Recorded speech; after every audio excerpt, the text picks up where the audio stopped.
Previously on Zilla's Retrospective, leading the film to dropping a bombshell. Earth is Unicron. That's right, inspired by Transformers Prime, Earth is the physical body of the Cybertronians' biggest enemy in the film universe, which I imagine confuses the shit out of anyone who's seen the recent Rise of the Beasts. But that's a story for another day. Welcome to Zilla's Retrospective. I'm your host, Zilla, and today is another day. 2024 marks the 40th anniversary of Transformers, meaning things that would have been inconceivable in the early days have become regular parts of the series. Things like a greater variety of female characters instead of simply defaulting to RC and calling it a day. Japanese exclusive characters like Overlord being seen in Western comics and shows, even if their characterization is different. Unexpected plot twists like Megatron, of all characters, defecting to the Autobots, and the existence of live-action Transformers movies that the fanbase seems to unanimously agree are good. All of which was hard to imagine 16 years ago when the films began, let alone 40 when the franchise started. One of the biggest examples of Transformers changing over time is the reception Beast Wars has received over the years. Today it's an iconic show of the 90s and one of the most well-loved shows in the Transformers franchise, but it didn't start out that way. When Beast Wars was first unveiled, it didn't receive a warm welcome.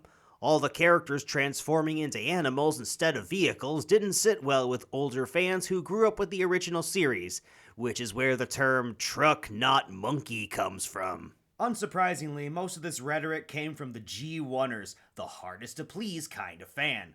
But the good news is, after 4 decades, they are outnumbered by the entire generations of Transformers fans who grew up with all these shows instead. Which no doubt contributed to why the film started to include aspects from shows other than the original, such as the animated character Lockdown being one of the villains of Age of Extinction, and the Unicron reveal in The Last Night.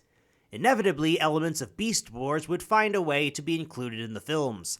Concept art for Optimus Primal was made during pre-production of The Last Night, which obviously didn't make it into the film, but 2021 marked Beast Wars' 25th anniversary, making it the perfect time to include Beast Wars characters in a movie. Now, we had to wait until 2023 to get this movie because of reasons I shouldn't have to explain, but the good news is it didn't end up harming the quality of Rise of the Beasts. In most ways, anyway. Let us begin. Part 7. Truck and Monkey. He is not the Optimus Prime I imagined. Well, he has lost so much. True, Optimus Prime has lost his home, many of his friends, and even the context as to why he was at a bus station parking lot when we first see him. Rise of the Beasts has a lot of deleted scenes, the most famous being the original opening scene of the movie, where Prime would have tried to catch a bus, but that scene got deleted. The story goes that this scene was too dark for test audiences, and considering it ends with Prime executing a defeated and wounded Decepticon, maybe that was for the best. It didn't sit well with me when this happened in Revenge of the Fallen, and beginning Rise of the Beasts the same way would have started the movie on a sour note if you ask me. Instead, the movie begins the same way the 1986 movie opened, with Unicron consuming a planet. This one inhabited by the Autobots' descendants, the Maximals. At least that's the implication later in the movie. Seeing as the transwarp key they use to escape their world is described as being able to travel through time and space. Optimus Primal? Named after you, the legendary warrior of Cybertron. The rest of the movie takes place in 1994. Is that date significant, like the year the last film took place? Well, the Generation 2 comic began in late 1993 and concluded in 1994. Generation 2 was largely considered a financial flop, which motivated Hasbro to experiment with Beast Wars, so there is a connection, even if it's a looser one. The film's plot is basic. The first 30 minutes introducing us to our human leads, Noah and Elena. Noah comes from an impoverished background with a sickly little brother and is struggling to find work, making him desperate enough to try to steal cars, only to discover the car he was after was actually an Autobot. Elena is a museum researcher who identifies an artifact that turns out to be one half of the transwarp key. Their paths converge with the Autobots at the museum as they go after the key, as does our main villain, Scourge. He is a beast of a villain. Oh hey, the title has double meaning. His design reminds me quite a bit of the Fallen's original design from the Dreamwave comics, which is fitting as he serves the role of a herald of Unicron, killing the Maximals' original leader Apelink in the opening scene, and dominates Prime in their first two encounters. His vehicle mode looks like it came straight out of a Mad Max movie, and if you look closely at his robot mode, you'll notice his arms are covered in the insignias of dozens of different Transformers he's killed, including Apelink's insignia, which he takes at the beginning of the movie, welding it to his shoulder, which is not present on his shoulder for the rest of the movie for some reason. I say that like I don't already know the answer. It's because the scene where the Maximals' world is destroyed by Unicron is a replacement for Prime's fight with the Decepticon bus.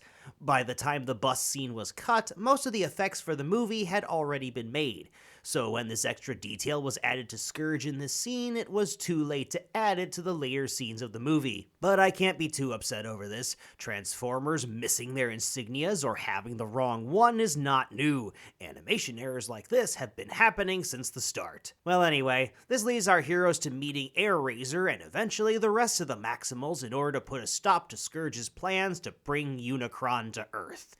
This movie's plot isn't too complicated and moves at a brisk pace, making it an easy viewing experience.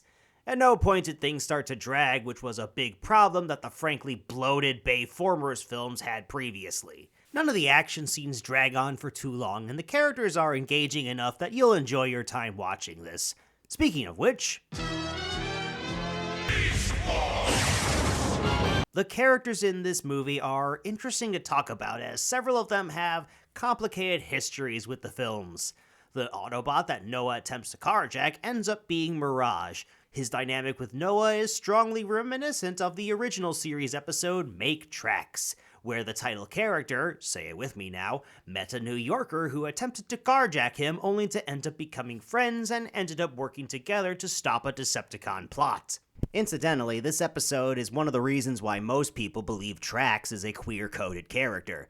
Regardless, the homoeroticism present in the episode is also in Rise of the Beasts. We're just work friends.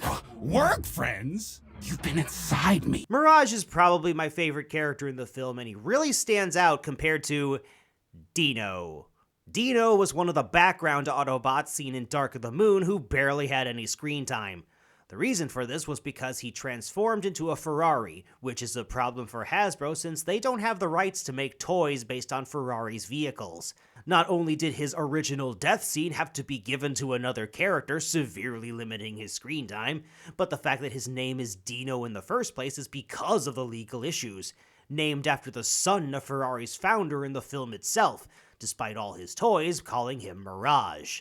Needless to say, he has almost no connection to the Mirage of this movie, one who has much more personality and screen presence. And I'm not just saying that because he can generate holograms of himself. There's his witty dialogue. You know what's weird? Marky Mark is leaving the Funky Bunch. I heard he's just gonna pursue acting now. That's crazy. Like that's ever gonna happen. Mirage is the kind of bot that you can't keep down because even when Scourge starts blasting pieces off of him in the final battle, he's able to convert his body into an armored suit so Noah can fight back. It's inexplicable and there's definitely some mass shifting going on here, but it's cool. RC is another Autobot seen in this movie, and boy does she have a similarly complex history. Her G1 counterpart first appeared in the '86 movie, and she was considered for the 2007 film, but didn't make the cut because she would have been so much smaller than the rest of the cast, seeing as she was going to transform into a motorcycle. Plus, they didn't want to take the time to explain the mechanics behind why Transformers would have genders in the first place. A pointless concern because not only did the 3 RCs, or whatever they were, end up being motorcycles in Revenge of the Fallen, with no discussion about why they're female, this carries over into Rise of the Beast, seeing as nobody questions robot genders in this movie, and she's still a motorcycle, being small enough to fit inside Wheeljack's vehicle mode. Why were we concerned about this in the first place? There's a reason why Hasbro considers the Mirage and RC of this movie separate characters from their Bayformers counterparts, regardless of whether or not this is a prequel or reboot. Wheeljack made a cameo in Bumblebee's film, and he has a very different design in this movie. I don't dislike it, it's a fine design for an Autobot, it's just unexpected. Also, I think the movie throws shade at Skids and Mudflap in his introduction. Like, I was about to be like, yo, mira papi, ¿de dónde eres? Pero I didn't want to assume that you speak Spanish too. Because then, right? A little racist, hermano. Elena is one of those in-over-their-head kind of characters. She's the one who feels the most overwhelmed by all that's happening in this movie's plot, being hunted in the museum by Scourge's minions, traveling to Peru, and having to shut down a machine while an Avengers-level action scene is happening around her. Sometimes it's satisfying seeing a completely normal character succeed, and this is one of those times. As for Noah, I feel it's appropriate to talk about him and Prime together because they have paralleling arcs. Noah has his little brother who he's looking after and is willing to do anything for him. That's why he's so quick to jump into action when the threat of Unicron's arrival becomes imminent. As is Optimus Prime, feeling guilty over having effectively stranded the Autobots on Earth with no way to return to Cybertron. He's desperate to get them back and actually wants them to interact with humanity as little as possible because of potential dangers. You can't handle the truth! I do not want you going to that drive-in theater anymore. Which leads to something you don't get very often with human companion characters, conflict between them and Prime, as Noah thinks it would be safer to destroy the transwarp key to prevent Unicron from reaching Earth, even though Prime wants to use it to return to Cybertron. This culminates in a scene where Noah is about to destroy the key and Prime has to plead with him not to go through with it. It's a tense scene and one of the best moments of the film. Now you're probably wondering why I haven't spoken about Bumblebee so far, given he was the star of the most recent movie. Well, he is in Rise of the Beasts, but just this once, I feel the need to give a spoiler warning before talking about it.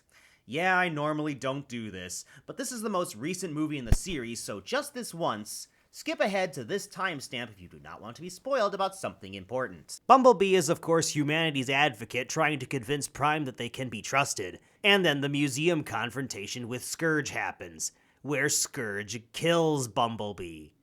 This should be an emotional gut punch, but unfortunately, the cynic in me already knows Bumblebee is the most marketable character in Transformers, so it's no surprise this gets undone in time for the final battle. Still, it establishes Scourge as a threat, so let's talk about him. That's a name we've heard before in G1, Robots in Disguise, and Cybertron, characters that don't really have anything to do with one another. The latter two Scourges ended up being standout characters of their respective series, though unfortunately G1 Scourge had the misfortune of being overshadowed by Cyclonus most of the time. This Scourge takes elements from The Fallen, as previously mentioned, while his ruthless hunting of characters and taking their insignias as trophies appears to take inspiration from Lockdown. He's voiced by Peter Dinklage, who I barely recognize due to the modulation added to his voice. But make no mistake, he still plays a menacing character. And he comes with two followers, Nightbird and Battletrap. They're basically this film's version of Shatter and Dropkick. They're less memorable since Scourge gets the bulk of things to do on the villain's side, but the good thing is they serve their purpose and I'm more invested when they are on screen compared to the generic Decepticons of previous movies. Which leaves us with the Maximals. Part of Beast War's original gimmick was the characters turned into realistic-looking animals rather than mechanical ones. The film Maximals are more of a mix of metal and animal characteristics like feather, hair, and fur. Cheetor and Rhinox don't have a whole lot to do, and there's another memorable Maximal character that is absent from this film. Sounds like we're all going to die. Shut up, Rat Trap! Wheeljack. But that's made up for with Optimus Primal and Air Razor, both of whom are played by award-winning actors, Ron Perlman and Michelle Yeoh. The latter makes Air Razor sound like a compassionate character who helps Elena come out of her shell. I wish she had a larger role than she ended up having. She's the only Maximal who doesn't get to show off their robot mode, and that's a shame. Okay, Ape Link didn't either, but he's a recolor of Primal, so we technically already know what it looks like. Ron Perlman is of course reprising his role as Primal, having previously played the character in Power of the Primes and the Netflix trilogy. I haven't watched the Netflix trilogy yet, so I don't know how he did there, but I wasn't impressed with Perlman's take on the character and power of the Primes. But that was largely due to the writing not giving him a lot to work with. This time around in Rise of the Beasts, Perlman gets a chance to shine. Like Prime and Noah, he too feels guilty for failing to save his world and leaving Ape Link behind, which motivates his actions in the finale when he goes back to save Prime when he attempts to sacrifice himself in a similar way. One thing I thought was interesting was this moment after the Autobots beat the Maximals, where Primal and Elena talk history. The Nazca lines, the temple at Tikal, that was you guys, right? Not us. We cannot claim credit for human ingenuity. Even the films starring giant alien robots think the concept of ancient aliens is stupid. So we have a strong cast of characters and a simple but engaging plot, but there is one thing about this movie that's a lot more sketchy: the special effects. To be fair, the character models look great. The designs follow the Bumblebee ethos with G1-inspired looks for the Autobots, while Scourge's forces are more Bayformers-esque, but not to the same extreme as the Bayformers designs. Scourge's face being the happy balance between the two designs. The animalistic movement of the Maximals is well done, with the scene on the Maximals planet having the slickest animation in the film. However, it's moments when they interact with human characters when things get a little iffy. For example, when human characters get picked up by Transformers, the image around them looks faded, while the green screen effects that put humans and Transformers in the same shot are, let's call it, not perfect. And then there's Noah wearing Mirage like a mech suit. His face sticking out of that thing is so uncanny because of how poorly integrated with the CGI model it is. There apparently was a prop suit that the filmmakers really should have used more, because what we got from this suit right now does not look good. Which reminds me, I have mixed feelings about the final battle where the Autobots and Maximals have to fight a huge-ass army of Scourge's forces. The weather conditions in this scene and the cinematography as our heroes fight their way through a damaged battlefield reminds me a lot of Avengers Endgame. That might sound like a compliment, but I'm worried about the implications of this more than anything else, because fighting an army of generic robots on a dark and gloomy battlefield is less distinct than the earlier fight scenes with fewer combatants on brighter battlefields, which has the potential to make it blend in with the crowd of similar summer blockbusters. Right now, the Autobots and Maximals have enough unique color schemes and designs to stand out, but I'm feeling cautious about future films. I say all this because I don't want them to get too ambitious and run into the same problems that the Bayformers films did. And I say ambitious because of something else this movie sets up. For the second time in this video, spoiler alert, skip ahead to this timestamp if you haven't seen the film and don't want to be spoiled. Okay, so at the end of the movie, Noah goes for one last job interview and tries to keep his adventures with the Transformers to himself, but it turns out the job interviewer already knows they exist, as this company was just a front for a government agency that wants to recruit Noah. You might be thinking it's Sector 7 again, but this time it turns out to be some real American heroes.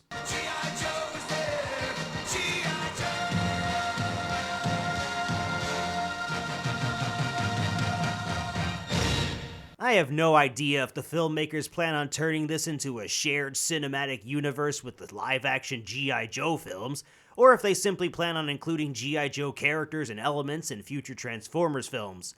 Point is, I want future movies to succeed, and I don't want them to bite off more than they can chew. Because the studio can't seem to make up their minds as to whether or not this is supposed to be a prequel to the Bayformers or a full-blown reboot. The director and the producers have different ideas on the subject. I can't seem to find a definitive answer to this question, with producers involved in the movie going back and forth as to where we stand on the prequel reboot issue. I honestly think they're trying to have their cake and eat it too, retain the audience of the Bayformers while avoiding the baggage that comes along with it. That's part of the reason why Bumblebee and Rise of the Beasts are set in years before 2007. Now, about that planet-sized transforming elephant in the room, Unicron, seeing as he's his own separate planet in this movie instead of being Earth. So what does that mean for the last night? These two movies are irreconcilable with each other, so a decision has to be made eventually. The creators can't avoid it forever. Either this is a continuity reboot, or we're ignoring the events of the last night. Because if this movie is any indication, we will be seeing Unicron again in future films. And with that, I have now discussed all of the live-action Transformers films. So far, anyway. Later this year, we'll be getting another theatrical film, Transformers 1, though this one is going to be animated, and focus on the start of the Autobot-Decepticon war. Hasbro's animated films have historically been flops, but if we're lucky, it will be both good and a success at the box office. It's been a long road for the films, and being both a financial and critical success is something it's struggled to balance. I don't remember what originally compelled me to review all of the films, but in doing so, I saw how a Transformer series can grow and change over the course of 16 years. As much as we may love the TV shows, none of them last as long as the films have. Most get canceled after 3 seasons and are then replaced with a new cartoon. A cartoon that would end up influencing characters and plots in the films, so they feed into each other in a cycle of inspiration. Something something poetry, something something George Lucas, you get the idea. It's been fun talking about the live-action Transformers movies, but now it's time to move on to other things. I do have at least a few ideas as to what we should talk about next. I'm looking forward to it, and I hope you are as well.